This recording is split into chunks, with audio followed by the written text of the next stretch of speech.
ორი პოლიციელის მკვლელობის გამო ძებნილი პოლიციისთვის ამ დრომდე მიუწვდომელია. ძებნის ოპერაცია მთელი ქვეყნის მასშტაბით ამ წუთებშიც მიმდინარეობს. გავრცელებული ინფორმაციით 38 წლის შალვა აბულაძე შეიარაღებული არის, გამოც სამართალდამცავი უწყება მოქალაქეებს განსაკუთრებული სიფრთხილისკენ მოუწოდებს. პოლიციელთა განსაკუთრებული მობილიზება ბორჯომში, სადაც თავდამსხმელი ცხოვრობდა. რეიდის ფარგლებში მოწმდება ქალაქისკენ მიმავალი ყველა ავტომობილი. ერთი მოკლული და ერთი მძიმე დაჭრილი ამ შედეგი დასრულდა 4 აპრილს ვარკეთილში სამართალდამცავებზე მომხდარი თავდასხმა. 6 საათიანი ოპერაციის შემდეგ პოლიციელი ვალერიან გრძელიშვილი ისევ მართვით სუნთქვაზე რჩება. დაანონსებული გამკაცრებული ბრძოლა კრიმინალთან და ბოლო 4 თვეში ერთი და იმავე პირის მხრიდან ლეტალურად დასრულებული უკვე მეორე თავდასხმა სამართალდამცავებზე. ლევან კვატაშიძეს ჩავთავთ ახლა პირდაპირ ეთერში შინაგან საქმეთა სამინისტროს მიმდებარე ტერიტორიიდან. ლევან, როგორია ბოლო ინფორმაცია ძებნის ოპერაციის შესახებ? Თამთა გამოძიებისა და ძებნის ოპერაციასთან დაკავშირებით ჯერჯერობით სიახლე არ არის, როგორც უკვე აღნიშნე, ამ წუთებშიც მიმდინარეობს მთელი ქვეყნის მასშტაბით შალვა აბულაძის ძებნის ოპერაცია, თუმცა სამართალდამცველების მხრიდან მისი დაკავება ამ დრომდე არ მომხდარა. განსაკუთრებული მობილიზება არის მთელი ქვეყნის მასშტაბით და განსაკუთრებით ბორჯომში, იქ სადაც პირმა დანაშაული რამდენიმე თვის წინათ ჩაიდინა. სამართალდამცველის მკვლელობისა და დაჭრის ფაქტზე ბრალდებული პირის ძებნის ოპერაცია ქვეყნის მასშტაბით დაიწყო. უსაფრთხოება განსაკუთრებით გამკაცრდა ბორჯომის ხეობის შესასვლელში. ტაშისკართან დილიდან კრიმინალური პოლიცია ავტომანქანების გადაადგილებას აკონტროლებს.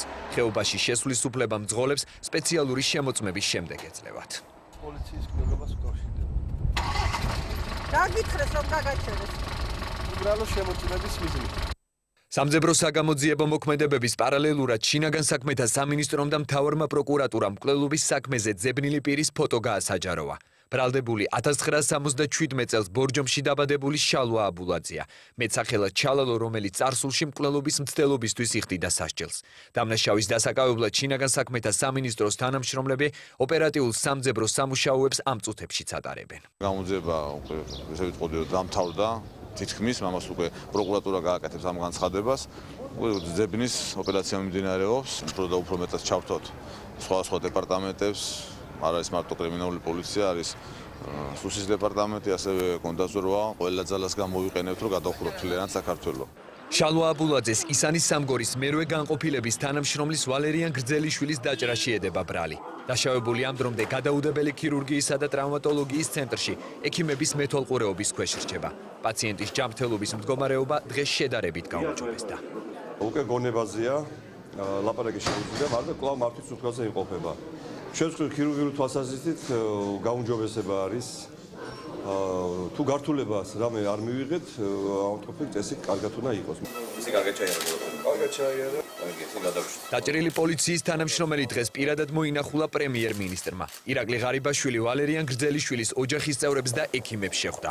მთავრობის ხელმძღვანელი შინაგან საქმეთა მინისტრთან ერთად პაციენტის ჯანმრთელობის მდგომარეობას გაეცნო და ძალოვან უწყებებს კრიმინალის წინააღმდეგ ბრძოლის გააქტიურებისკენ მოუწოდა. კრიმინალის წინააღმდეგ ჩვენ უნდა გავაათმაგოთ ბრძოლა. ვინაიდან მსგავსი ფაქტი მოხდა, ეს არის ყოველად დაუშვებელი.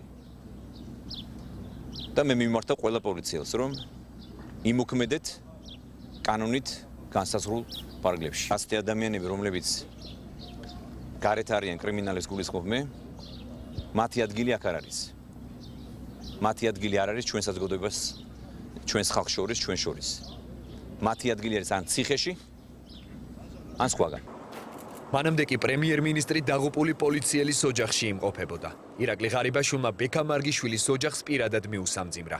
ისანის სამგორის რაიონის დაღუპულ დეტექტივ გამომძიებელს მეუღლე და 2 შვილი დარჩა. ძალიან მძიმე სანახავი იყო. ის მცირეწლოვანი შვილი, რომელიც ოცნებობდა რომ მამა ყოფილიყო გმირი. ეს არის ძალიან მძიმე შემთხვევა, ტრაგედია ჩვენთვის და მე მინდა მთელი გულით მიუსამძერო. ვარკეთილში ჯავახეთის 10 ნომერში სამართალდამცველების წინააღმდეგ ჩადენილ დანაშაულს ქალაქ თბილისის პროკურატურა სწავლობს. გამოძიება განზრახ მკვლელობის მუხლით მიმდინარეობს, რაც 16-დან 20 წლამდე თავისუფლების აღკვეთას ან უადო პატიმრობას ითვალისწინებს.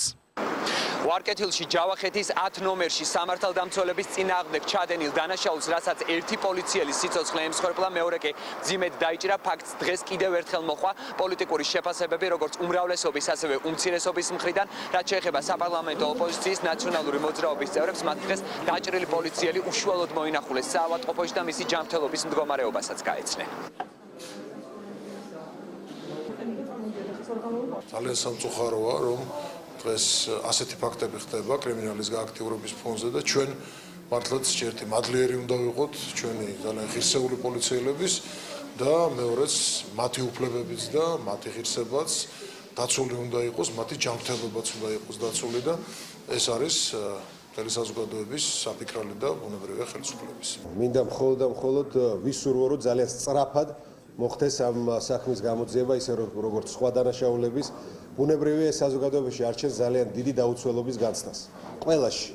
და საზოგადოებრივი უსაფრთხოების დაცვა არის ერთ-ერთი მთავარი ფუნქცია სახელმწიფოს.